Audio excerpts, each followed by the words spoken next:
दोस्तों, क्या आप रियनकार्नेशन पर भरोसा करते हैं? रियनकार्नेशन मतलब पुनर्जन्म। जी हाँ, पुनर्जन्म मतलब ऐसा पुनर्जन्म कि कोई व्यक्ति अपने जीवन का कोई मकसद या फिर कोई बहुत जरूरी काम किए बिना ही मर गया हो और फिर उसी काम को करने के लिए उसने दोबारा जन्म लिया हो और फिर उस काम को कर भी दिया हो। ऐसा आपने कभी सुना है क्या?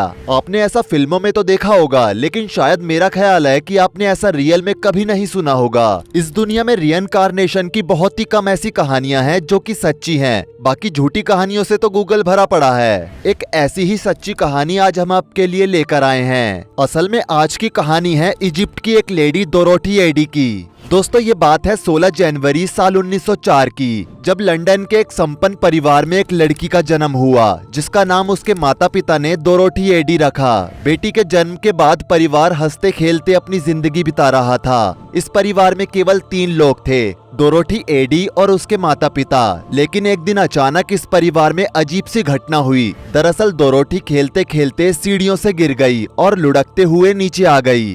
डोरोथी के माता पिता बहुत डर गए और उन्होंने तुरंत डॉक्टर को फोन किया। डॉक्टर उनके घर आए, उन्होंने चेकअप किया और डॉक्टर ने डोरोथी को मरा हुआ घोषित कर दिया। डोरोथी के माता पिता की हालत बुरी तरह से खराब थी। उन्हें समझ नहीं आ रहा था कि आखिर ऐसा कैसे हुआ, क्योंकि डॉक्टर के हिसाब से डोरोथी के सर पर कोई खास चोट भी नहीं आई थी और ना ही उसके सर से खून निकला था। लेकिन वो कहते हैं ना कि माता पिता का प्यार अपने बच्चों के लिए इतना होता है कि उनका ऐसी बात पर विश्वास करना थोड़ा मुश्किल होता है। दोनों ही लोग बहुत परेशान थे। उसके पिता ने एम्बुलेंस को कॉल किया और उसका इंतजार बाहर जाकर करने लगे कि एम्बुलेंस आ जाए तो डोरोथी को किसी बड़े हॉस्पिटल ले जाया जाए। डोरोथी के पापा ने काफी कोशिश की, लेकिन कुछ नहीं मिला। करीब 2 घंटे बाद जब उसके पिता थक हार कर घर आ गए तो उन्होंने देखा कि डोरोथी की माँ बेड के एक किनारे पर सर रखकर रो रही है और उसी बेड पर डोरोथी लेटी हुई है। डोरोथी के पिता उसे उठाने के लिए आगे बढ़े तो उन्होंने जो देखा उससे उन्हें एक बार में यकीन ही नहीं हुआ। असल में डोरोथी अपना चेहरा दूसरी तरफ करके चुपचाप लेटी हुई थी। उसकी आंखें खुली हुई थी। वो किसी चीज को एकटक देख रही थी। डोरोथी के पापा ने उसकी माँ से कहा कि देखो। उसकी माँ तुरंत उठी और उसे आवाज देकर बुलाने लगी। थोड़ी देर बाद डोरोथी उठी और अपनी माँ के साथ बैठ गई। डोरोथी के माता पिता दोनों ही बड़े खुश थे कि आखिर उनकी बेटी वापस से पहले जैसी हो गई थी, क्योंकि माँ बाप के लिए तो उनका बच्चा ही सब कुछ होता है। लेकिन शायद डोरोथी के माँ बाप को नहीं पता था कि इस घटना से अब जल्द ही उन तीनों की जिंदगी बदलने वाली है। उस दिन की घटना के बाद से डोरोथी की हर चीज में काफी बदलाव आ गया था। उसके बोलने का तरीका, उसके चलने का तरीका, यहाँ तक कि अब उसे कपड़े भी बड़े अजीब तरह के पसंद आने लगे थे। और उस घटना के बाद से डोरोथी अक्सर अपने माता पिता से कहती थी कि ये मेरा घर नहीं है, मुझे अपने घर जाना है, मुझे वहाँ ले चलो। जब उसके माता पिता पूछते थे कि कहाँ जाना है तो वो कुछ नहीं कहती थी, क्योंकि उसे जहाँ जाना था उसे उस जगह का नाम नहीं पता था। लेकिन वो हमेशा घर से निकलकर किसी और जगह जाने के लिए उत्सुक रहती थी। अब डोरोथी के पेरेंट्स भी इस बात को नोटिस करने लगे थे कि उस घटना के बाद से डोरोथी काफी बदल गई है। उन्हें एक बार को ऐसा लगा कि काफी समय से घर में रहने की वजह से ऐसा हुआ है। इसलिए डोरोथी के माता पिता ने डिसाइड किया कि हम किसी अच्छी जगह पर घूमने जाएंगे और वो लोग इजिप्ट में एक जगह पर गए जहाँ पर ब्रिटिश एग्जीबिशन था। वहाँ पर कई तरह के एंशिएंट मकबरे और फराओ की तस्वीरें भी थी। तभी अचानक से डोरोथी एक जगह पर रुक गई और उसने एक तस्वीर की तरफ इशारा करते हुए अपने पापा को कहा कि वो मेरा घर है, मुझे वहाँ ले चलो। बता दे, तस्वीर में दिख रही वो चीज टेम्पल ऑफ सेटी यानी कि इजिप्ट के फराओ सेटी का मंदिर था, जिसकी तरफ डोरोथी ने इशारा किया था। डोरोथी इससे पहले वहां पर कभी भी नहीं गई थी, लेकिन वो उस जगह के बारे में ऐसे बता रही थी कि जैसे उसने वहां पर काफी समय बिताया हो, और ये बात उसके पेरेंट्स को बहुत परेशान कर रही थी। डोरोथी उस एग्जीबिशन में जाकर बहुत खुश थी। उसके माता पिता पहले तो परेशान रहते थे, लेकिन बाद में उन्होंने सोचा कि हो सकता है कि डोरोथी का मन इन्हीं कामों में लगता हो, इसलिए अब वो भी ज्यादा परेशान नहीं होते थे। डोरोथी के इंटरेस्ट को देखते हुए किसी ने उसे इजिप्टोलॉजी करने के लिए सजेस्ट किया, यानी कि एंशिएंट इजिप्ट का वैज्ञानिक अध्ययन।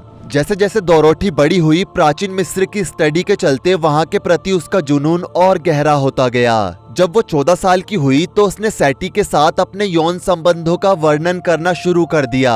बता दे कि सेटी एंशिएंट इजिप्ट के 19th डायनेस्टी के दूसरे फराओ थे। यौन संबंधों के साथ वो ये भी कहती थी कि पिछले जन्म में वो सेटी की प्रेमिका थी। साथ ही उसने कई बार ये भी बताया कि हम रात में कई बार मिले भी हैं। ये सब सुनकर डोरोथी की माँ उससे बहुत नाराज हुई। स्टडी के चलते और अपनी पुरानी यादों के साथ अब डोरोथी पूरी तरह से एंशिएंट इजिप्ट में रम गई थी। उसने 16 साल की उम्र में ही स्कूल को छोड़ दिया था। लोगों को लगता था कि डोरोथी ने स्कूल छोड़ दिया है तो अब उसकी पढ़ाई भी छूट जाएगी, लेकिन ऐसा कुछ नहीं था। असल में डोरोथी ने स्कूल छोड़ने के बाद तुरंत एक थिएटर ज्वाइन किया, जहां उसे एक नाटक मिला। नाटक में उसे एक किरदार निभाना था, एक ऐसी लड़की का किरदार जिसका पुनर्जन्म हुआ था और डोरोथी एंशिएंट इजिप्ट से जुड़ी हुई थी, साथ ही इजिप्ट के फराओ में रमी हुई थी और बाद में सेटी के साथ मिलकर ही उससे गर्भवती हो गई थी। डोरोथी जब इस किरदार को कर रही थी तो लोगों के बिना सिखाए ही वो इस तरह से एक्ट कर रही थी जैसे कि उसने कहीं से एक्ट करने का कोर्स किया हो या फिर सच में वो एंशिएंट इजिप्ट की कोई महारानी हो। डोरोथी ने इजिप्टियोलॉजी पढ़ते हुए अपनी पूरी जिंदगी इस मौके की तलाश में निकाल दी कि कब उसे दोबारा इजिप्ट जाने का मौका मिलेगा,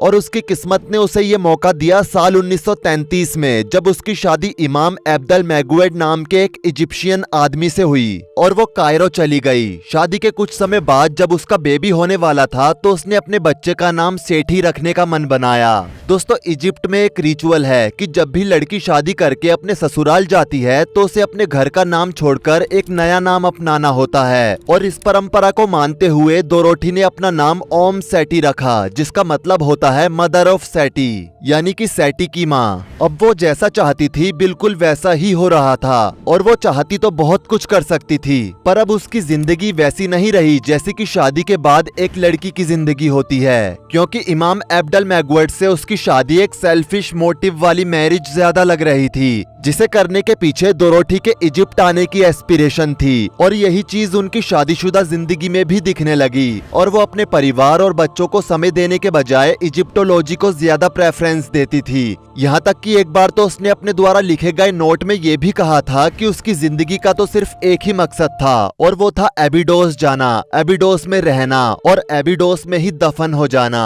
बता दे, एबिडोस इजिप्ट का ही एक प्राचीन शहर है, और डोरोथी के द्वारा लिखे गए इस नोट से ये तो साफ जाहिर होता है कि उसने आखिर इजिप्ट में शादी क्यों की थी। डोरोथी की इसी मतलबी शादी के चलते धीरे धीरे डोरोथी और इमाम अब्देल मैगुएड के बीच दूरियां बढ़ती ही जा रही थी। डोरोथी सोते सोते रात में अचानक से उठ जाती थी और रात में ही वो नींद में हाइरोग्लिफ्स बनाने लगती थी। बता दें कि हाइरोग्लिफ्स इजिप्ट में लिखने की प्रणाली थी जिसका इस्तेमाल करीब 5000 साल पहले किया जाता था, और ये वाकया डोरोथी के साथ रोज होता था, और रोज ऐसा करते करते डोरोथी 70 पन्ने लिख चुकी थी। एक दिन उसके पति ने पूछा कि रोज रात को उठकर तुम क्या करती हो, तो डोरोथी ने उसे बताया कि ये उसकी पिछले जन्म की बातें हैं जिसके बारे में उसकी स्पिरिट गाइड होरा उसे बताती है। इमाम अब्देल मैगुएड की पूरी फैमिली के लिए ये सारे ही इंसिडेंट्स किसी पैरानॉर्मल एक्टिविटीज से कम नहीं थे। इन सभी इंसिडेंट्स के बाद इमाम अब्देल मैगुएड और डोरोथी की शादी ज्यादा दिन तक नहीं चल पाई और दोनों के बीच तलाक हो गया। डोरोथी अपनी शादीशुदा जिंदगी में तो सब कुछ हार चुकी थी, लेकिन वो जिस सवाल का जवाब बचपन से ढूंढ रही थी वो अब उसे मिल चुका था। उसकी स्पिरिट गाइड होरा उसे नींद से उठाकर जो हाइरोग्लिफ्स बनवाती थी उसी में डोरोथी के पिछले जन्म का रहस्य छुपा था।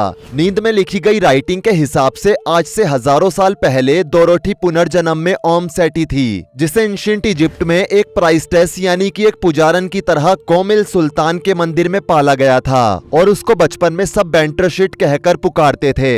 एक पुजारन होने के नाते उसने आजीवन ब्रह्मचारी रहने की कसम खाई थी, और यही कसम उसकी मौत का कारण बनी। असल में बेंटरशीट जब 16 साल की थी तो उसी समय वहाँ का फराओ सेटी उससे प्यार करने लगा था, और उसी उम्र में बेंटरशीट के साथ शारीरिक संबंध भी बना लिए गए थे, और ना चाहते हुए भी बेंटरशीट सेटी से प्रेग्नेंट हो गई थी। अब क्योंकि उसने आजीवन कुंवारे रहने की कसम खाई थी और कहीं उसके प्रेग्नेंट होने की खबर से सेटी बदनाम न हो जाए, इसलिए बेंटरशीट ने आत्महत्या कर ली थी। तलाक के बाद डोरोथी ने इजिप्ट में रहकर इजिप्टोलॉजी के बारे में पढ़ा और इजिप्ट के इतिहास में एक महत्वपूर्ण योगदान दिया। उसने इजिप्ट में स्थित खंडहरों के बारे में कई सारी महत्वपूर्ण जानकारियां आर्कियोलॉजिस्ट को दी।